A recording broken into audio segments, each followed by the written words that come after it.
वहीं पर व्यासपीठ के बगल में एक बांस था। बांस भीतर से पूरा होता है, उसके भीतर वह धुंधकारी प्रेत, क्योंकि प्रेत वायु रूप है, दो ही भूत है उसके भीतर। हमारा जैसे हमारे शरीर में पंच महाभूत है, भूतों के शरीर में दो ही भूत होते हैं प्रेतों के शरीर में।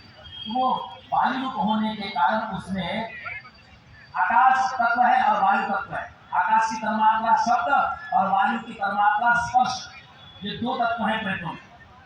इसे वो सुन सकता है, दिखाई नहीं देगा लेकिन सुन सकता है। वो उस लाश के भीतर प्रविष्ट हो गया। एक दिन की कथा हुई, एक ग्रंथि फट गई, ग्रंथि गांठ,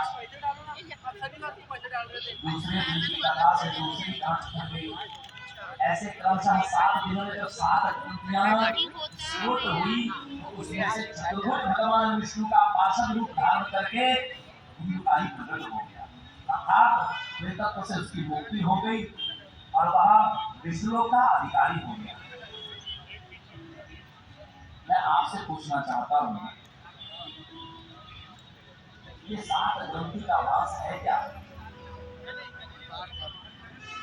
ये हमारा शरीर ही 7 ग्रंथियों का वास है। अभी अभी आपने उन 7 ग्रंथियों में 7 देवताओं का चिंतन किया था। मूलाधार, स्वादिष्ठान, मणिपुर, अनाहत, विशुद्धाद्य, आज्ञा चक्र और सहस्त्रार। ये हमारी 7 ग्रंथियां हैं, जहां पर हमारे 7 चक्र है।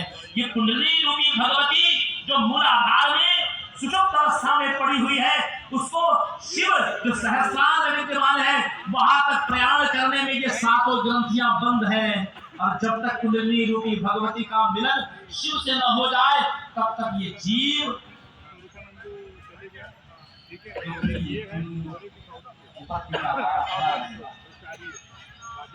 हमको हमारा परिचय मानस में दिया गोस्वामी तुलसीदास जी ने।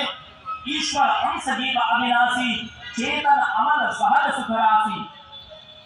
हम क्या है? हम उसकी सनातन अंश हैं, हम चैतन्य हैं, हम निर्मल हैं, हम सहज हैं, हम सुख की खान हैं। लेकिन हमने से किसी में भी गुण नहीं दिखाई देते हैं। क्या हम चैतन्य दिखाई देते हैं?